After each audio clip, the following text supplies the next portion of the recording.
sebelah sisi kanan khusus khas UNHAS, yaitu Benua Maritim Indonesia. Silakan Rijal Idrus PhD untuk memberikan pertanyaan singkat saja. Silakan.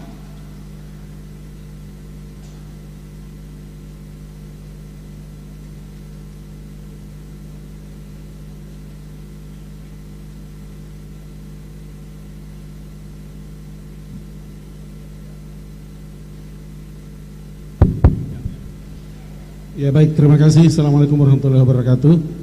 Yang saya hormati Pak Anies dan para hadirin yang saya muliakan. Bicara tentang kemaritiman, saat ini sayangnya berarti kita bicara tentang hal-hal paradoksikal atau ironi. Nah, ironi tentang ketidakmampuan kita mengelola kekayaan alam, ironi tentang ketidakadilan yang berakar pada kesenjangan pembangunan seperti yang sudah pernah disampaikan oleh Pak Anies tadi dan juga di beberapa kesempatan. Kita misalnya bicara tentang kemiskinan nelayan yang justru miskin di tengah kekayaan sumber daya alam, padahal kita dikaruniai keanekaragaman hayati yang sangat tinggi, tapi pada saat yang sama disinilah lokasinya ekosistem laut yang paling terancam di dunia. Indonesia dinobatkan sebagai negara kedua paling kotor lautnya. Kita adalah bangsa yang suka mengotori laut, sayangnya. Nah, ekspor kita dari produk perikanan memang nomor 2 setelah Cina. Tapi itu dari segi beratnya, tonasenya, volumenya. Ketika ditanyakan berapa rupiah, kita justru terlempar dari top 10. Kita bahkan kalah dari Vietnam maupun Thailand. 7 presiden yang pernah memimpin Indonesia memiliki mimpi untuk mewujudkan Indonesia sebagai negara maritim. Sayangnya sampai sekarang belum ada yang berhasil. Nanti kita lihat apakah presiden ke-8 mampu mewujudkannya. Dengan sadar UNHAS memilih benua maritim Indonesia, nanti ada bukunya bisa diserahkan ke Pak Anies, sebagai landasan visi, sebagai bentuk komitmen kita di UNHAS membangun sumber daya maritim Indonesia yang memang sebagian besarnya ada di wilayah KTI.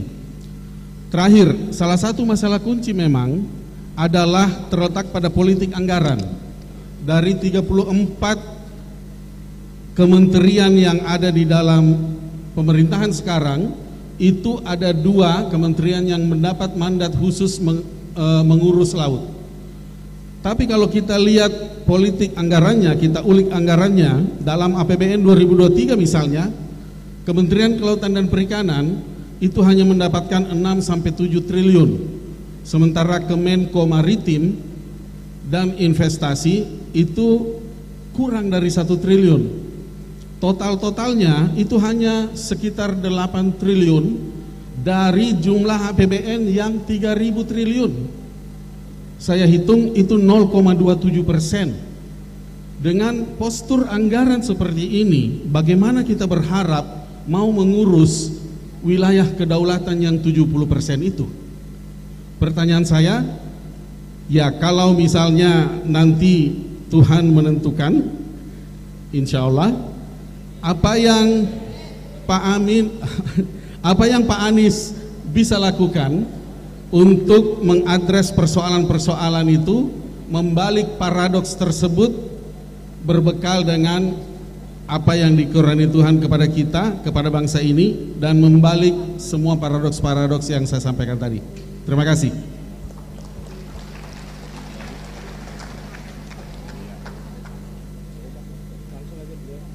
Oke, sesuai permintaan Pak Anies, 1 menit. Saya? Ya, silakan. Baik, terima kasih. Assalamualaikum warahmatullahi wabarakatuh. Pak Dr. Anies Baswedan yang sangat saya hormati, selamat datang di Universitas Hasanuddin. Saya ingin berbicara kepada Bapak sebagai bakal calon presiden berkenaan tentang hukum dan penegakan hukum.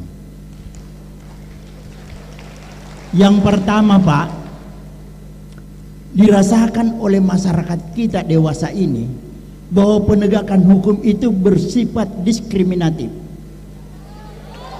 Itulah sebabnya di dalam masyarakat ada sering yang dikemukakan bahwa penegakan hukum itu tajam ke bawah tapi tumpul ke atas. Dan kadang-kadang juga di masyarakat mengenal istilah tebang pilih, ya. Tapi sebenarnya kalau menurut saya bukan tebang pilih, tapi dia pilih-pilih dulu, baru yang mana dia mau tebang, dia tebang. Berikut selanjutnya. Ya, selanjutnya tidak proporsional. Kenapa saya katakan bahwa penegakan hukum terkadang tidak proporsional? Karena seringkali penegakan hukum itu hanya dengan maksud mencari-cari kesalahan, padahal sebenarnya sejatinya tidak ada kesalahan.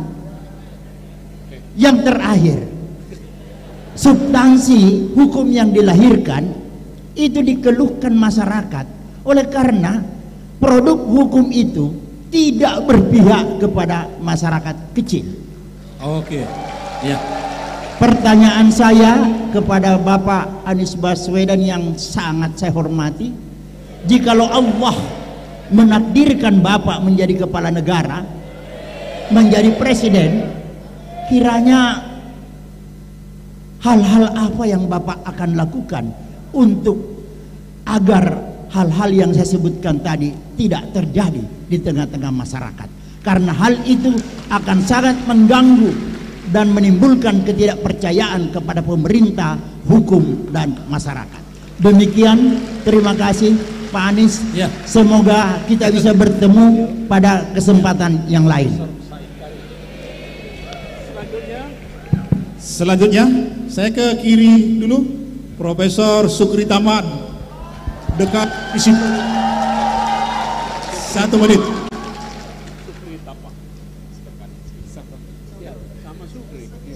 Sukri. Baik, bismillahirrahmanirrahim. Assalamualaikum warahmatullahi wabarakatuh. Selamat sore, salam sejahtera untuk kita semua. Terima kasih Pak Moderator. Mohon izin Bapak dan Ibu, teman-teman mahasiswa. Pak Anies, tadi Pak Anies mengatakan satu ekonomi, ya. Tapi Pak Anies tadi belum menyatakan secara lebih jelas bagaimana satu itu. Sementara tadi di awal presentasi Pak Anies kan keberhasilannya Jakarta, gitu ya. Hampir semua Jakarta yang diperlihatkan tadi ya di video itu. Nah, apakah kemudian sementara Jakarta itu berbeda dengan Indonesia pada keseluruhannya? Itu yang pertama. Yang kedua, kalau kemudian Allah menakdirkan Pak Anies insya Allah menjadi presiden, ada yang akan Bapak urus adalah ada 17.000 pulau, 38 provinsi, 416 kabupaten, 98 kota. Ini akan diurus dengan masing-masing permasalahannya. Nah, ini yang mau disatukan tadi Pak Anies kan, itu yang mau disatukan aspek ekonominya. Meskipun tadi kata kuncinya Pak Anies kan mengatakan bahwa tidak sama, tetapi setara. Begitu. Nah, ini yang sebenarnya menjadi permasalahan karena kan kemudian selama ini kita punya kebijakan otonomi daerah, di mana kemudian kita berharap daerah berkembang berdasarkan kondisi objektifnya, tapi sampai sejauh ini kita masih lihat disparitas yang terlalu jauh. Jadi itu saya kira menjadi salah satu tantangan saya dan sekaligus pertanyaan saya, apa yang kemudian akan menjadi kebijakan Pak Anies dalam konteks pengembangan otonomi daerah dan membawa masyarakat masuk ke dalam sistem satu ekonomi. Yang kedua, pertanyaan saya Pak Anies, saya mohon maaf, ini kondisi di daerah itu rata-rata kepala daerah itu kan ada kaitannya dengan partai politik. Itu rata-rata ada kaitan partai politik. Kita tahu susunan partai politik strukturnya kan sangat horizontal, sangat vertikal dari atas ke bawah. Dan kemudian nanti Pak Anies insya Allah kalau kemudian Tuhan menakdirkan Pak Anies akan menjadi presiden, Pak Anies akan dikelilingi orang-orang partai politik, insya Allah. Ya entah bagaimanapun nanti komposisi kabinetnya, misalnya berapa persen itu kan urusan Pak Anies nanti kalau jadi presiden misalnya. Nah, bagaimana kemudian Pak Anies akan memastikan bahwa urusan otonomi daerah yang sebagian besar dikelola oleh anggota-anggota partai sebagai kepala daerah atau punya afiliasi partai betul-betul akan jalan dalam kerangka itu, bukan kemudian menjadi perpanjangan tangan dari para politisi yang ada di pusat ke daerah. Itu mungkin Pak Anies. Terima kasih banyak. Ya. Terima kasih Pak. Pertama Prof. Rizal Idrus soal kemaritiman. Prof, kalau boleh saya reflektif sedikit Prof. benar sekali yang Prof sampaikan bahwa banyak agenda yang disampaikan dalam kampanye mendapat perhatian banyak, itu ketika sampai kepada fase pemerintahan tuh hilang di jalan. Bukan hanya kemaritiman, Mbak. Kemaritiman itu salah satu, tapi banyak yang hilang di jalan. Jadi saya mencoba mencari tahu apa yang sesungguhnya terjadi. Jadi begini, Pak, ketika gagasan pembaharuan itu dibawa oleh seorang yang terpilih melalui proses politik, dia masuk ke dalam struktur birokrasi yang datangnya sendirian, Prof. Seorang presiden terpilih, seorang gubernur terpilih, seorang wali kota terpilih lewat proses pemilu, dia masuk di kantor itu sendirian. Dia membawa janji, ketemu dengan birokrasi yang sudah menjalankan hal yang dari tahun ke tahun cuman diubah sedikit-sedikit. Oke? Termasuk anggaran. Bawa anggaran, dibawa ke Kementerian Keuangan, dibawa ke Kementerian dan Badan Teknis. Di situ mereka mengatur anggaran itu dengan melihat tahun lalu. Begitu. Apa yang menjadi janji ketika kampanye itu hilang di tengah proses teknokrasi. Hilang di tengah proses, termasuk soal kemaritiman, tapi juga soal-soal lain, banyak. Karena itulah kemarin ketika kami bertugas di Jakarta, Pak, kami belajar proses itu, kami membentuk sebuah delivery unit. Delivery unit ini namanya TGUPP. Apa tugasnya? Semua janji kampanye itu diturunkan di dalam program teknis yang lalu dimasukkan ke tiap sedinas-dinas yang ada, sehingga dia muncul dalam anggaran di Bapeda, dia muncul dalam anggaran di dinas teknis. Oke? 23 janji diterjemahkan menjadi 150 program, dan 150 program itu diterjemahkan dalam ratusan kegiatan. Ini prosesnya teknokratik 100%. Lalu dikendalikan pelaksanaannya. Dikendalikan dengan cara apa? Ada KPI untuk pelaksanaan tiap-tiap program sesuai dengan janji yang dibuat. KPI ini diawasi oleh kantor gubernur, sehingga setiap dinas harus melaksanakan yang menjadi janji gubernur. Dan apa yang terjadi? Janji itu kemudian delivered, janji itu kemudian terlaksana, dan janji itu tercermin dalam anggaran. Dan ketika itu dilakukan, setiap pihak yang bertanggung jawab untuk mengeksekusi, mereka diberikan insentif dan disinsentif. Kalau di Jakarta yang kita lakukan, nanti saya jelaskan mengapa ini saya sebutnya selalu Jakarta. Bila programnya tidak terlaksana, maka tunjangan kinerja daerahnya ditahan 5%. Bila bulan berikutnya tidak terlaksana, masih ditahan 5%. Bila kemudian terlaksana, maka bulan pertama dikembalikan. Bila terlaksana. Bila tidak terlaksana 3 bulan, maka yang bulan pertama hilang. Bukan satu orang atasannya, seluruh jajarannya. Dan apa yang terjadi? Semua program yang dituliskan sebagai terjemahan janji harus terlaksana di lapangan, karena kalau tidak seluruh jajaran tidak mendapatkan tunjangan kinerja. Bukan gaji, tunjangan kinerja. Karena tunjangan kinerja disambungkan dengan kinerja. Kinerja disambungkan dengan janji gubernur. Janji gubernur diterjemahkan dalam bentuk program dan kegiatan. Nah, jadi yang missing dalam proses ini adalah begini, sistem birokrasi kita ada career track dan tidak ada political appointee. Di dalam demokrasi ada elected official, ada teknokrat, dan di antara itu namanya political appointee. Nah, political appointee itu missing, Pak, di kita. Sehingga lost in translation, exactly. Lost in translation. Dan itu begitu banyak program, hal-hal yang mendasar. Nah, kami menyaksikan wali kota, bupati, gubernur, termasuk presiden mengalami yang sama. Dia sampai di kantor, seluruh jajaran punya pandangan yang seperti pandangan pemerintahan sebelumnya. Nah, itu sebabnya dibuat delivery unit. Nah, ini saya melihat sebagai solusi. Mudah-mudahan nanti, Pak, gagasan, kalau boleh kami dapat gagasan kemaritimannya, kemudian itu bisa diwujudkan dalam bentuk janji, dalam bentuk program, dalam bentuk kegiatan yang dikendalikan. Nah, Prof Sukri, saya menyebutkan Jakarta, bukan Jakartanya, tapi metode berpikirnya. Itu yang saya tawarkan. Metode berpikirnya apa? Bagaimana kita melihat masalah, dan bagaimana kita menyelesaikan masalah dengan menggunakan metode yang seperti dikerjakan di kampus, scientific process, sehingga proses teknokratik itu bisa terlaksana. Nah, Jakarta tentu berbeda dengan daerah lain, tapi juga ketika bicara Makassar, bicara Surabaya, bicara Banda Aceh, masing-masing berbeda, tapi metode untuk bisa menyelesaikan masalah itu yang bisa diadopsi. Jadi saya menjawab kalau pertanyaan Pak Prof. Rizal, sekaligus sampaikan Pak Sukri tadi tentang pendekatan, Pak. Dan kalau pendekatan ini tepat, maka kita bisa melakukan ekstrapolasi, bisa dikerjakan di banyak tempat yang lain bila metodenya tepat. Nah, kami dalam mengambil keputusan ada 4 urutannya, Pak. 1, prinsip kesetaraan dan keadilan, itu prinsip nomor 1. Yang kedua, public interest, di mana letak public interest dalam keputusan itu. 3, data, akal sehat, scientific approach. 4, undang-undang, regulasi, dan semua peraturan yang ada. Urutannya dibuat begitu, tidak dibalik. Karena kalau dibalik kita menuntut pada aturan nomor 1, maka banyak aturan yang tidak secara saintifik masuk akal. Kita ketemu dengan aturan yang secara keadilan tidak terpenuhi, aturan yang bicara kepentingan umum tidak terpenuhi. Ini dibalik, dan dengan pendekatan yang dibalik itu kita bisa membuat kebijakan-kebijakan yang sifatnya terobosan. Nah, ini erat kaitannya dengan yang disampaikan Prof. Sukri tadi, bagaimana menghadapi partai-partai politik. Saya menggunakan pengalaman di Jakarta, Pak. Pada waktu itu saya gubernur, bukan anggota partai politik manapun, dan sampai sekarang bukan anggota partai politik manapun. Kami melihat ketika berkomunikasi dengan partai politik, membawa argumen teknokratik itu powerful ketika disampaikan juga ke publik, sehingga menjadi wacana di publik dan publik yang membantu untuk bernegosiasi dengan partai-partai politik. Nah, ada satu hal yang menurut kami harus dibereskan, pembiayaan politik. Hari ini pembiayaan politik itu tidak ada yang mau menyentuh, Pak.